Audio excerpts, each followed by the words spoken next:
গতকাল আমরা পর্যন্ত দেখেছি যে আসলে খুব লো স্কোরিং ম্যাচ এবং আজকের সকালের ম্যাচটা ছিল 183 অর্থাৎ আফগানিস্তান এত স্কোর করেছে, যদিও প্রতিপক্ষ ছিল উগান্ডা, সেটা আমাদের সকলের জানা। যদিও গতকাল আমরা যে লাস্ট ম্যাচটা দেখেছি শ্রীলঙ্কা এবং একই সাথে সাউথ আফ্রিকা, সেই ম্যাচের উপরে অনেক কিছু নির্ভর করছিল বাংলাদেশ টিমের জন্য, যেটা আমরা বলছিলাম গতকালকে। বাট সেখানে কিন্তু ৭৭ রানে অল আউট হয়ে গেছে শ্রীলঙ্কা এবং ৬ উইকেটে জয়লাভ করেছে সাউথ আফ্রিকা।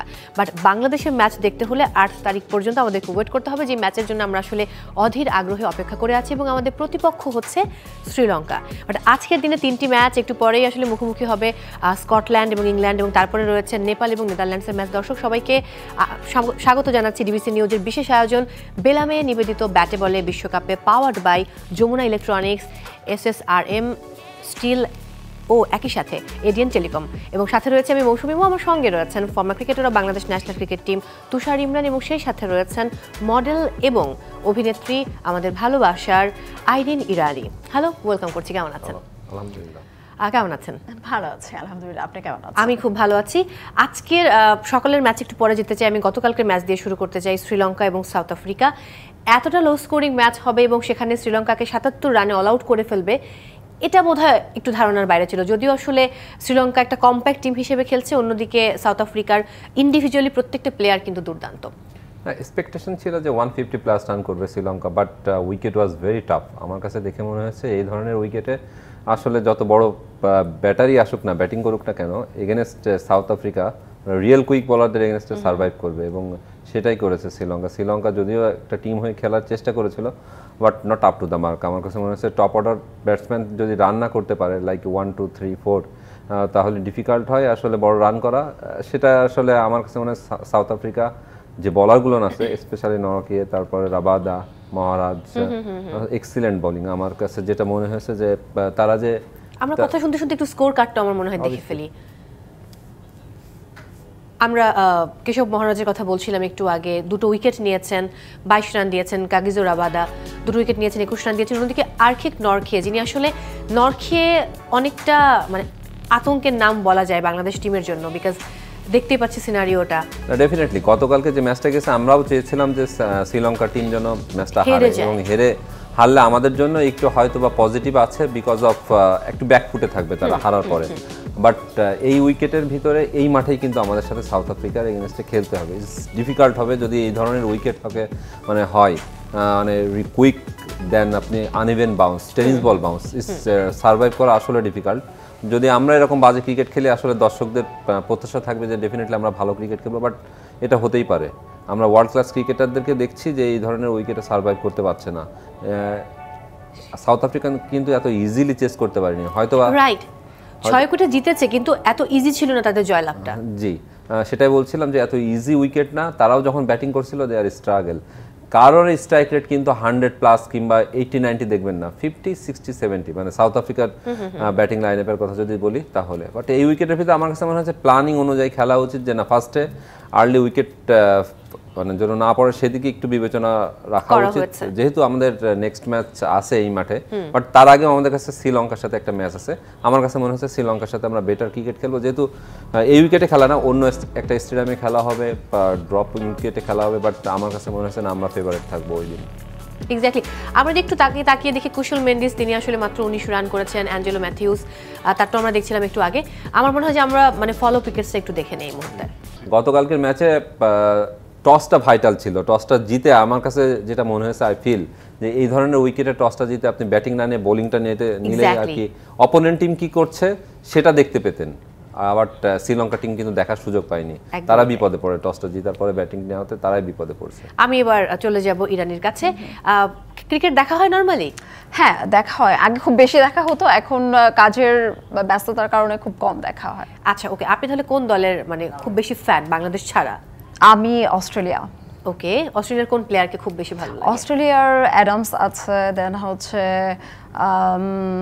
ডেভিড আছে, মার্শাল আছে, সো অনেককেই ভালো লাগে। বাট হচ্ছে যে তারপরেও যদি পার্সোনালি বলেন, আসলে প্রত্যেকেই কিন্তু ভালো খেলে মোটামুটি, কিন্তু হ্যাঁ।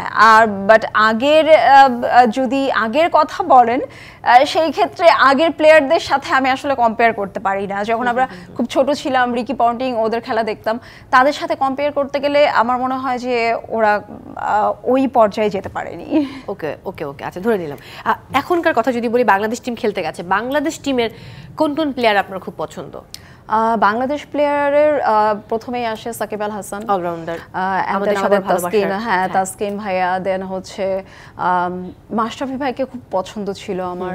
দেন এখন পছন্দ নেই না, পছন্দ আছে কিন্তু এখন তো আসলে ফর্মে নেই। এখন যারা যারা আছে, দেন সৌম্য সরকার আছে, দেন হচ্ছে এখন অনেকেই আছে যারা যারা খেলছে, সবাই ভালো খেলছে।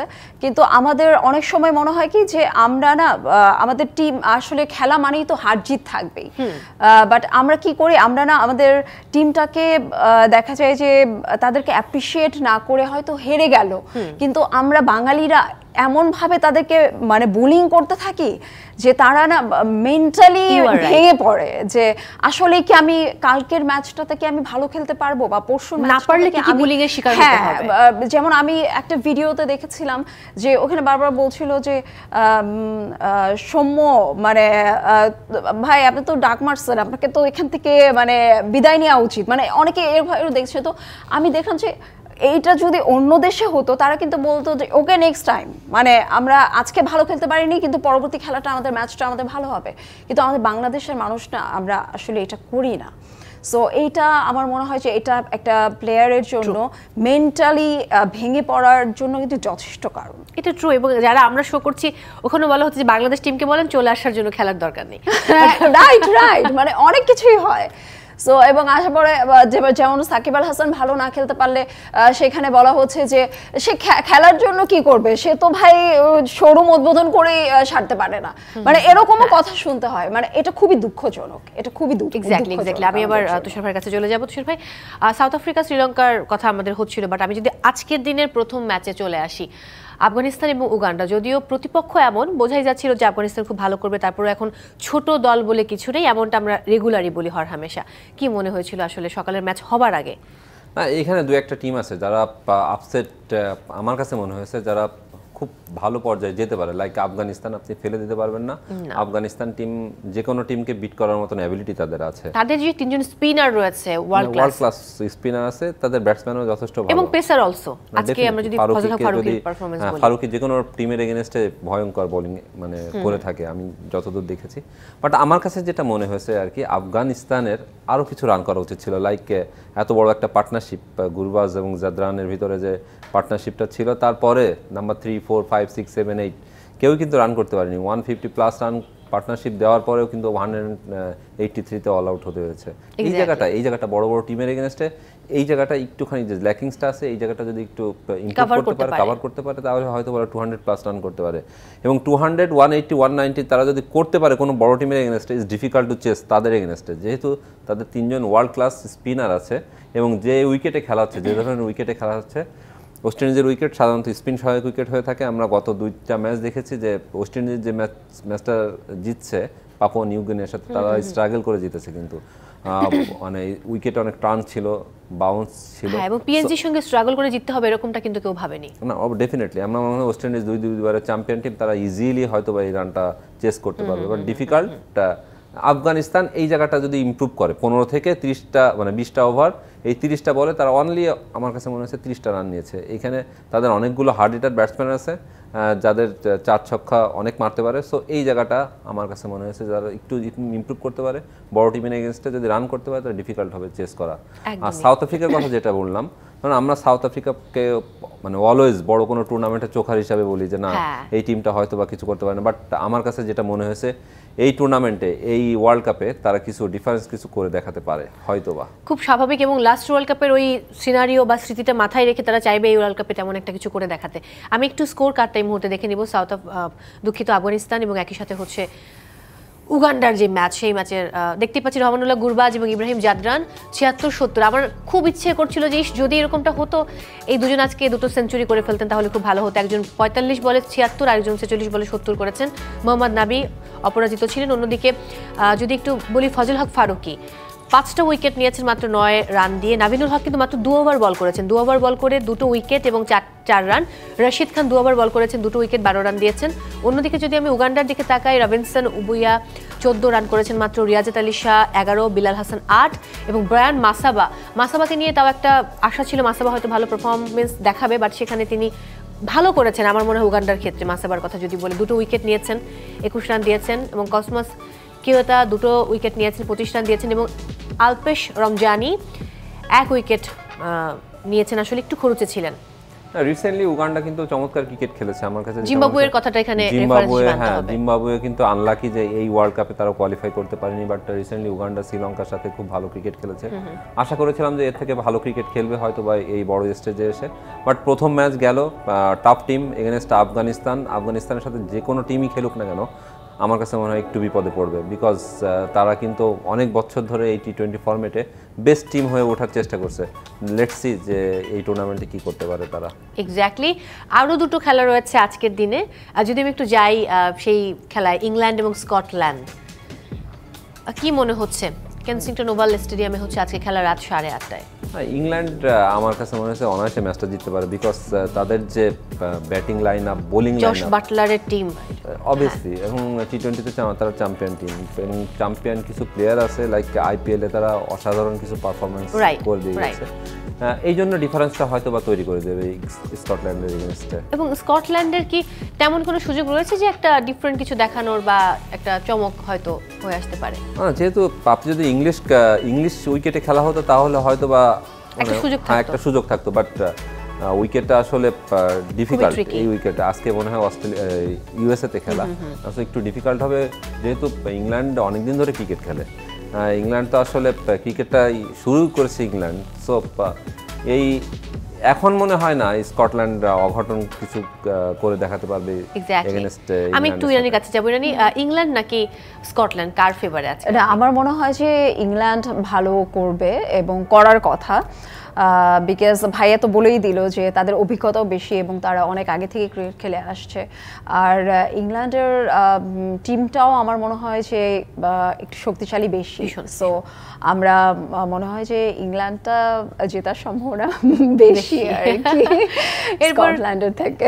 ওকে, এরপরে ম্যাচে চলে যায়, যে ম্যাচটা আসলে পরে শুরু হচ্ছে আজকের দিনের তৃতীয় ম্যাচ রাত 9:30টায়, মানে সেখানকার সময় বা আমাদের সময় অনুযায়ী নেদারল্যান্ডস ভার্সেস নেপাল। এই দুটো টিমের সঙ্গে তো আমাদেরও খেলা আছে সামনে। এই দুইটার সাথে আমাদেরও খেলা হচ্ছে।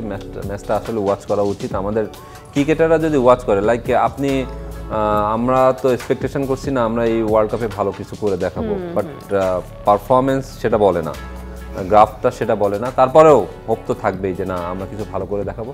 বাট আমার কাছে মনে হচ্ছে এই দুইটা টিমকে নিয়ে আমাদের একটু ওয়ারিড। যে কোনো একটা টিমের সাথে যদি আমরা হেরে যাই তখন কিন্তু আমরা বিপদে পড়বো ভীষণ। ধরেন আন্ডারডগ, আমাদের থেকে এরা আন্ডারডগ টিম, এই দুইটা টিমই, এই দুইটা টিমের সাথে যখন আমরা খেলবো তখন একটু প্রেশারে থাকবো। লাইক সাউথ আফ্রিকা, শ্রীলঙ্কার সাথে যদি আমরা খেলি তখন একটু মেন্টালিটি তখন না ইকুয়াল, যে না আমরা হয়তো বা আজকে জিততেও পারি, হারলেও কোনো প্রবলেম নাই।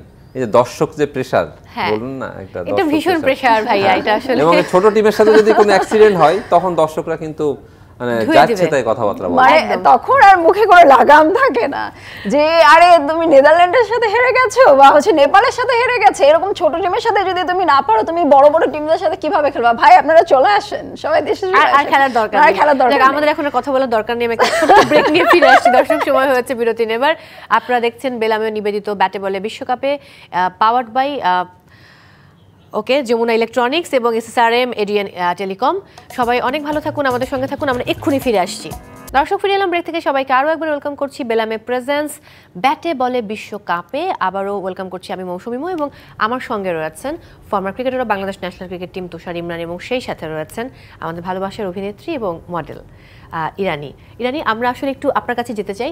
এই যে খেলার সময় আসলে আমরা খেলা নিয়ে খুব উত্তেজিত থাকি, কিন্তু আপনাদেরকে তো অনেক কাজ করতে হয়, লাইক শুটিং করতে হয়, ফটোশ্যুট করতে হয়। সো এখনকার ব্যস্ততা নিয়ে যদি জানতে চাই তাহলে কি বলবেন? এখন আমার ফটোশুটের কাজটা খুব বেশি, বিকজ সামনে ঈদ, আর র্যাম্প শো তো আছে, তাছাড়া হচ্ছে আমি একটা ওয়েব সিরিজে নতুন চুক্তিবদ্ধ হলাম। আচ্ছা আচ্ছা, সেটা নামটা কি বলা যাবে? হ্যাঁ, ব্যাড গার্লস।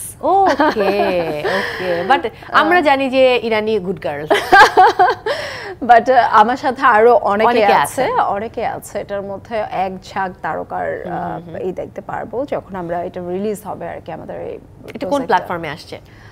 এটা ওটিটি প্ল্যাটফর্মে আসবে, বাট এখনো মানে কোনটাতে আসবে, প্ল্যাটফর্মের কোনটাতে সেটা এখনো সিলেক্ট করা হয়নি। আচ্ছা, তার মানে অভিনয় করতে কি টাফ লাগে নাকি মনে হয় যে মডেলিংটা আপনার জন্য একদম পারফেক্ট? আমার অভিনয়ের জায়গাটা বেশি টাফ লাগে, বিকজ হচ্ছে যে অভিনয়ের জায়গাটাতে টাইমটা অনেক বেশি লাগে, সকাল থেকে একদম রাত 3টা-4টা বেজে যায়, দেখা যায় যে হ্যাঁ অনেক কষ্ট করতে হয়। আর ফটোশুটের জায়গাতে আমাদের দেখা যায় যে 10টা ড্রেস থাকলো, একটা টাইম থাকে যে টাইমটা আমরা ধরে নেই যে এই টাইমটার মধ্যে শেষ হয়ে যাবে।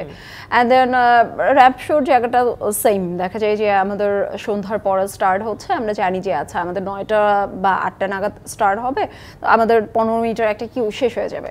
সো এই জায়গাগুলিতে মজা লাগে আর কি, কাজ করে মজা লাগে।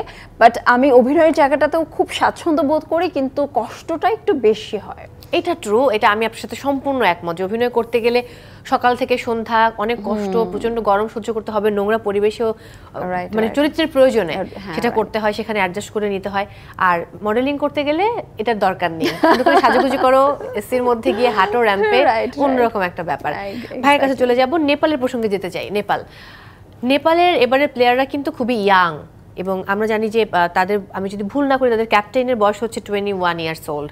সো একটা খুবই ইয়াং টিম নিয়ে নেপাল আসলে এবারে বিশ্বকাপ খেলতে এসেছে, এবং সেইটা কিন্তু সেই নেপালের সাথে আমরাও সামনে ম্যাচ খেলবো। যে কোনো ক্রিকেট বোর্ড যদি ক্যাপ্টেন ডিক্লেয়ার করে, তার একটা ফিউচার দেখে আসলে, সে ইয়াং হোক আর ওল্ড হোক, কয় বছর সার্ভিস দিবে, এগুলো অনেক প্রেক্ষাপট বিবেচনা করে কিন্তু ক্রিকেট বোর্ড তাকে ক্যাপ্টেন্সি ডিক্লেয়ার দেয়। সে হয়তো বা আরও এখান থেকে, সাকিব যখন ক্যাপ্টেন্সি পেয়েছিল তখন হয়তো বা এরকম 25-24 বছর বয়স ছিল, খুব ইয়াং ছিল। সো তারা যখন লম্বা টাইম ধরে তার দেশকে সার্ভিস দিতে পারে অ্যাজ এ ক্যাপ্টেন হিসাবে আর যে পারফর্মার হিসাবে, সেটা বিবেচনা করে। নাও কথা টকিং অ্যাবাউট নেপাল টিম, আমার কাছে মনে হয়েছে রিসেন্টলি নেপাল টিমও অনেক ভালো ক্রিকেট খেলে যাচ্ছে। লাইক রিসেন্টলি ওয়েস্ট ইন্ডিজের সাথে একটা সিরিজ গেল, তারা কিন্তু অসাধারণ ক্রিকেট খেলেছে। অবশ্য ওদের কিন্তু সন্দীপ আসতে পারেনি, ভিসা পায়নি, দ্যাটস ওয়াই। ডেফিনেটলি একটা ক্রাইম করেছিল, তার জন্য হয়তো বা তাকে ভিসা দেওয়া হয়নি। বাট আমার কাছে মনে হয়েছে নেপাল, নেদারল্যান্ড, যারা ছোটোখাটো টিম আছে, তারা এই ওয়ার্ল্ড কাপে না হলে হয়তো বা নেক্সট ওয়ার্ল্ড কাপে কোনো কিছু ঝলক দেখাতে পারে। লেটস সি যে তারা কেমন স্টার্ট করে, যেহেতু দুইটা ইকুয়াল টিমের সাথে আজকে খেলা হবে, নেদারল্যান্ড নেপাল।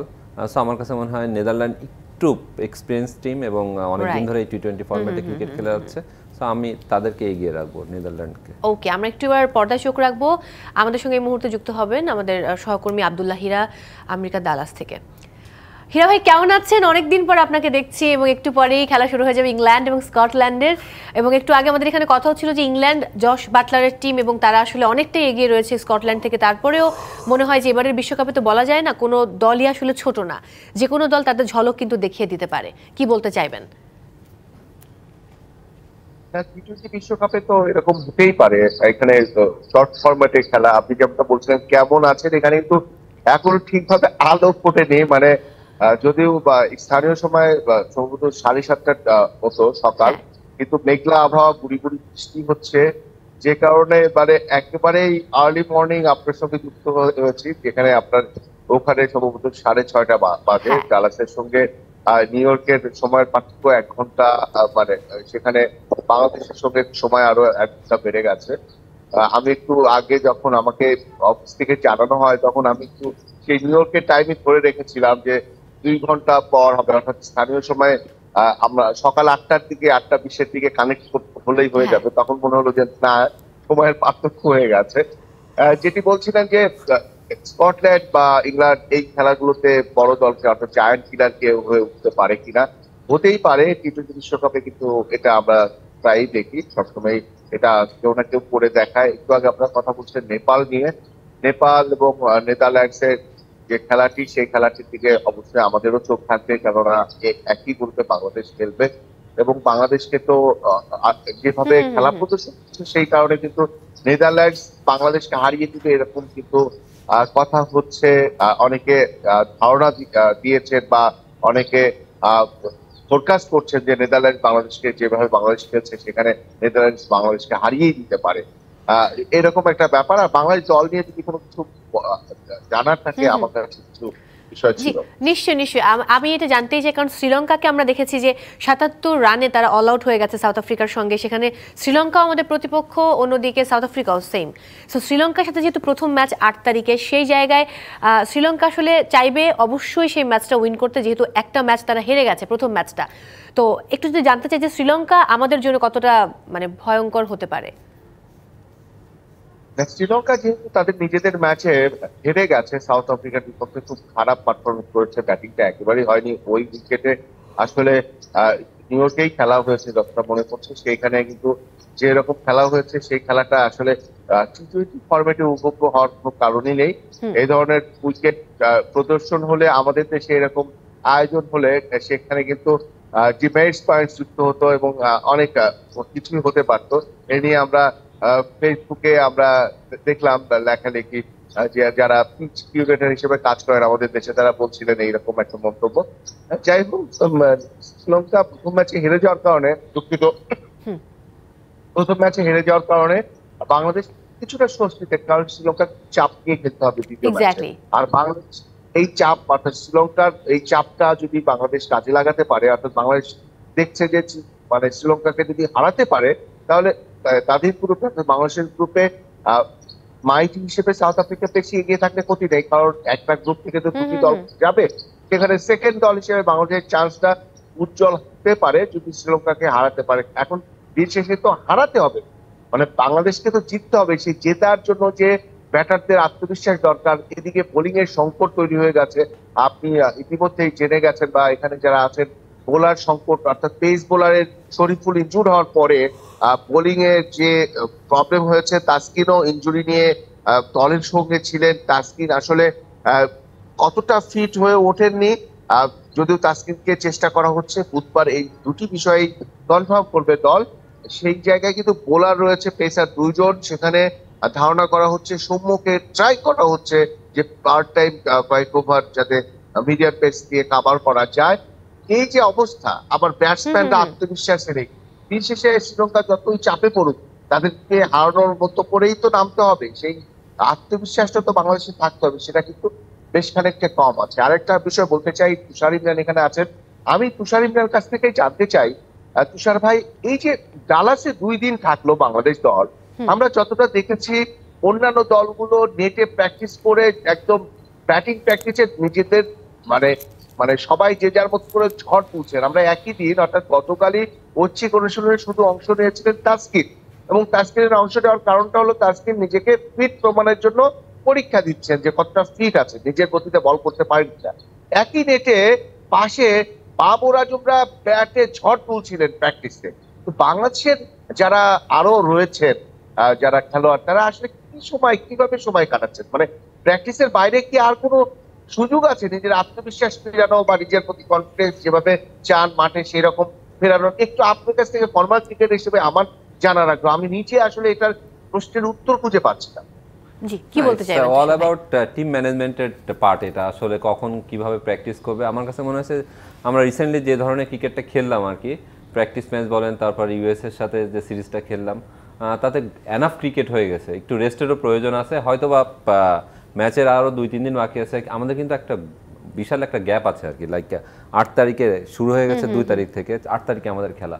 সো এই 2 দিন হয়তো ব্রেক নিয়ে পরের যে 3টা দিন আছে, 3টা দিন মানে খুব হার্ডওয়ার্ক করবে এবং কষ্ট করেই তারপরে হয়তো বা টিমের সাথে মানে নেক্সট ম্যাচের জন্য প্রিপারেশনটা নিবে, আমার কাছে যেটা মনে হয়েছে।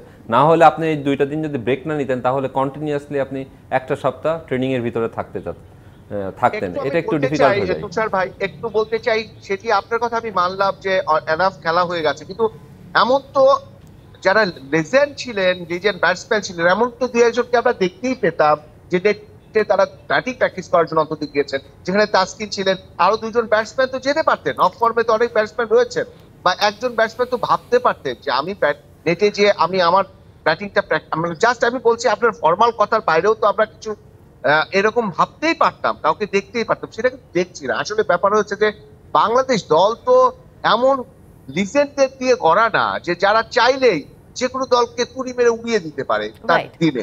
বাংলাদেশ তার দিনে ভালো খেলবে, প্রতিপক্ষ মাইটি যে কোনো দল তার দিনে খারাপ খেলতে হবে, তাহলে বাংলাদেশ জিতবে। এরকম একটা মানে সমীকরণ বা এরকম একটা স্ট্রেংথের তারতম্য, সেখানে কি চেষ্টাটা বেশি দরকার না?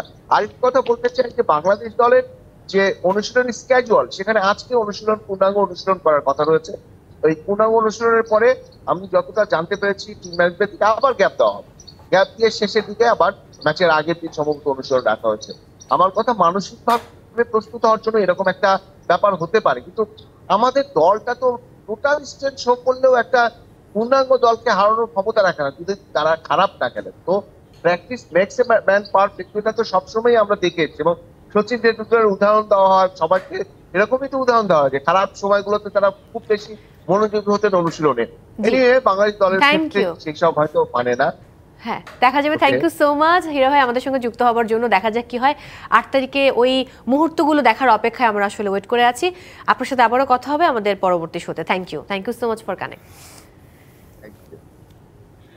সো আমি একটা ছোট্ট ব্রেক নিব, ব্রেক নিয়ে ফিরে এসে তারপর আমি আবার আলোচনায় ফিরছি। দর্শক, সময় হয়েছে আরও একটি বিরতি নেবার। আপনারা দেখছেন বেলামে প্রেজেন্স ব্যাটে বলে বিশ্বকাপে। দর্শক, ফিরে এলাম ব্রেক থেকে। সবাইকে আরও একবার ওয়েলকাম করছি বেলামে প্রেজেন্স ব্যাটে বলে বিশ্বকাপে, powered by Jamuna electronics, SSRM and ADN telecom. সঙ্গে আছি মৌসুমী মোহাম্মদ, সঙ্গে আছেন former cricketer of Bangladesh national cricket team Tushar Imran, এবং সেই সাথে রয়েছেন মডেল এবং অভিনেত্রী আইরিন ইরানি। ফিরে এলাম ব্রেক থেকে আরও একবার, এবং বাবা ভাগ্যিস এতগুলো স্পন্সর ফাইনালি এর নামটা বুঝতে হয়েছে আমার দুবার বলার পরে। ওকে, যাক, আমি আর ফান করবো না, আমি এবার ইরানের কাছে চলে যাব। এখন যদি অভিনয়টা ক্লিক করে যায় তাহলে কি আমরা রেগুলার অভিনয় দেখবো, নাকি তখন মডেলিংটা খানিকটা কমে যাবে? না, মডেলিং আমার কমবে না, অভিনয় আমি রেগুলার করব। মডেলিং যেমনটা আমি করছি, মডেলিংটা হচ্ছে আমার খুব শখের একটা জায়গা। এটা আমার প্রথম শুরুর একটা জায়গা, যেটা হচ্ছে আমার মানে ফটোশ্যুট এবং আমার র্যাম্পের জায়গাটা। এই জায়গাটা আমি কখনোই ছাড়তে চাই না, এটাকে আমি খুবই আগলে ধরে রাখতে চাই। এবং তারপরে যেটা আমি করছি, অভিনয় যেটা করছি, সরি, হ্যাঁ, অভিনয় যেটা করছি সেটা আমি কন্টিনিউ করব যদি দর্শকরা আমাকে ওইভাবে অ্যাকসেপ্ট করে ভালোভাবে। রাইট। বাট ব্যাড গার্লস শুনে বোঝা যাচ্ছে যেটা হয়তো অনেকগুলো মেয়ের গল্প নিয়ে তৈরি, বা আমাদের সমাজে প্রেক্ষাপটে মানুষ আসলে যেভাবে আমাদেরকে জাজমেন্ট করে, সেই জায়গার অনেকগুলো বহিঃপ্রকাশ হয়তো ঘটবে। আমি জানি না গল্পটা এরকমই হবে যে আসলে ব্যাড গার্লস কেন হয়, মেয়েরা কেন ব্যাড গার্লস হয়, মানে এক একটা মানুষের লাইফের এক এক রকম স্টোরি থাকে, এক একটা জার্নি থাকে। এই জার্নিগুলিকে বেস করে হচ্ছে স্টোরিটা। তো এটার ডিরেকশন দিয়েছে হচ্ছে সেলিম রেজা ভাইয়া, আর হচ্ছে এটার যে মানে কাহিনী লিখেছে অনুরূপ আয়েছে দাদা। তো খুবই সুন্দর একটা কাহিনী, এবং আমার মনে হয় যে এটা যখন রিলিজ হবে মোটামুটি ভালো একটা সাড়া পড়বে। একদম। এবং অনুরূপ আইচের সেন্স অফ হিউমার খুব ভালো, খুবই। আমি নিজেও তার সঙ্গে কাজ করেছি এবং খুবই মজার একজন মানুষ। আর কে কে অভিনয় করেছে সেখানে? এখানে আছে আমান রেজা ভাইয়া আছে, তারপরে শিরিন শিলা আছে, নিঝুম রুবিনা আছে, তারপরে আরো অনেকে জয়েন। এটা তো মডেল বেজ আসলে করেছে তারা ওয়ান কাইন্ড অফ, কারণ শিরিন শিলার কথা যেহেতু চলে এলো, নিঝুমের কথা চলে এলো। না, শিরিন শিলা মানে হচ্ছে যে অ্যাক্টরস। ওকে ওকে ওকে ওকে ওকে ওকে, আচ্ছা, বুঝতে পেরেছি। আর আরো অনেক মডেলসরাও আছে, এবং নতুন নতুন আরো অনেক ফেস আছে এখানে। এবং তাছাড়াও হচ্ছে যে শিমুল আছে, ও মডেল, ও এখানে কাজ করছে। আরও যদি বলি তাহলে অনেকেই জয়েন করবে। ভাই আমাকে যেটা বলেছে যে এটা আস্তে আস্তে যখন এটা সিরিজটা বাড়বে তখন। আচ্ছা, যে ক্যালেন্ডার নামে একটা হিন্দি মুভি ছিল, এটা কি ক্যালেন্ডার গার্লস মনে আছে কি? আমি মনে হয়। আচ্ছা, ওকে ওকে ওকে, কোনো অসুবিধা নেই, ব্যাপার না। আমরা এবার আবার খেলার প্রসঙ্গে চলে যাব। আগামীকালকের ম্যাচ একটু যদি পর্দায় চোখ রাখি, ইন্ডিয়া এবং সেই সাথে আয়ারল্যান্ড। সো কালকের ম্যাচটাও ওয়ান কাইন্ডে বলা যায় যে এক পেশে হবে, কারণ ইন্ডিয়ার সঙ্গে আয়ারল্যান্ড, তারপরেও হয়তো বলা যায় না আসলে কি হবে। কি মনে হচ্ছে নাসাউ কাউন্টির স্টেডিয়ামে?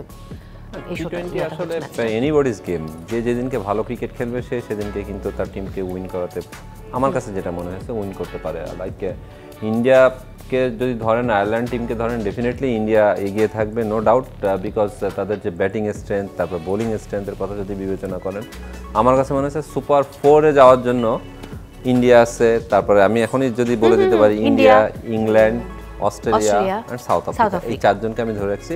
যদি ভালো ক্রিকেট অন্যান্য টিম বেশি ভালো ক্রিকেট খেলে ফেলে। আফগানিস্তানে তাহলে একটা সুযোগ থাকবে আশা। অবভিয়াসলি আফগানিস্তান আছে, ওয়েস্ট ইন্ডিজ আছে, যেহেতু ওয়েস্ট ইন্ডিজ যে খেলা হচ্ছে তাদের অনেক পাওয়ার হিটার আছে, পাওয়ার ক্রিকেটার আছে এবং চ্যাম্পিয়ন টিমের প্লেয়ার অনেক, champion team like champion player আছে। আর আপনি পাকিস্তানকেও ফেলে দিতে পারবেন না এইসব এই ধরনের ফরম্যাটে।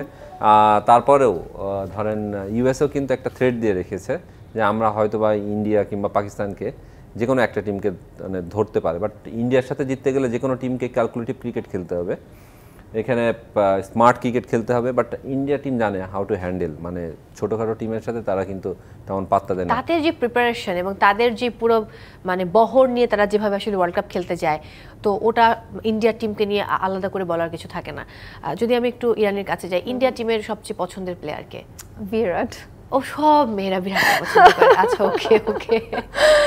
সর্বশেষ মানে কখনো কি এরকম হয়েছে বন্ধু নিয়ে বা পরিবার বা কাছের মানুষদেরকে নিয়ে স্টেডিয়ামে গিয়ে খেলা দেখা? যেমন কিছুদিন আগে তো আসলে ওয়ার্ল্ড কাপ হলো যখন ওয়ানডে, তখন তো আমাদের পার্শ্ববর্তী দেশ ইন্ডিয়াতে হয়েছে, অথবা দেশে কখনো মানে কখনো যদি খেলা হয়? আমি দেশে দেখেছি, দেশের বাইরে গিয়ে দেখা হয়নি।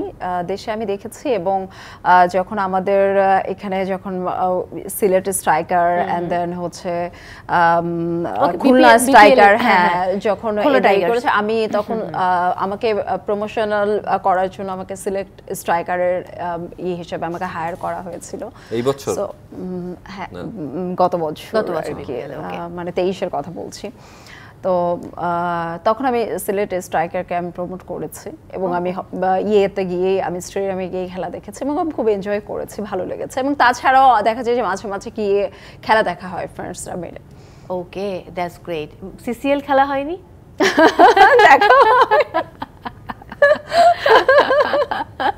তাহলে হয়তো 16 গলা পূর্ণ হয়ে যেত। আমি একদম শেষের দিকে আছি।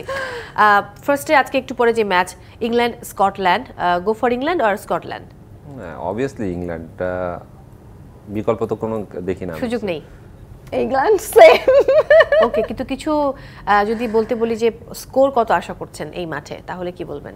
দেখুন, স্কটল্যান্ড যদি আগে ব্যাটিং করে ডেফিনেটলি 120-এর ভিতরে রাখার চেষ্টা করবে England team, but England team যদি আগে ব্যাটিং করে সেটা সকালের মতো হতে পারে 180 190 প্লাসও করতে পারে। বাট আমার কাছে মনে হয় ইংল্যান্ড টিমের বোলিং একটা যথেষ্ট পরিমাণের স্ট্রং ব্যাটিংয়ের থেকেও। ব্যাটিংয়ে হয়তো বা ওয়ান কাইন্ড অফ মিস্টেক, যদি কেউ মিস্টেক করে আউট, সো বলারদের একটা চান্স থাকে কি 4টা ওভার বোলিং করবে বলার, মানে এই উইকেটের ভিতরে যদি হার্ড লেন্থে তারপর ব্যাকআপ লেন্থে বোলিং করে স্কটল্যান্ডের এগেনস্টে একটু ডিফিকাল্ট হবে। স্পিনারও ভালো আছে ইংল্যান্ড টিমে, আদিল রাশেদ আছে, সো মঈন আলী আছে, সো ইটস ডিফিকাল্ট স্কটল্যান্ডের জন্য। আর ছোট করে জানতে চাই, নেপাল এবং নেদারল্যান্ডসের মধ্যে কাকে সাপোর্ট করছেন?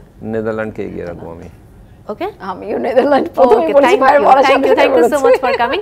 আমি শেষ করছি। দর্শক, বিদায় নিতে হচ্ছে আজকের মতো। সবাই অনেক ভালো থাকুন। বিদায় নিচ্ছি। বেলামে প্রেজেন্স ব্যাটে বলে বিশ্বকাপে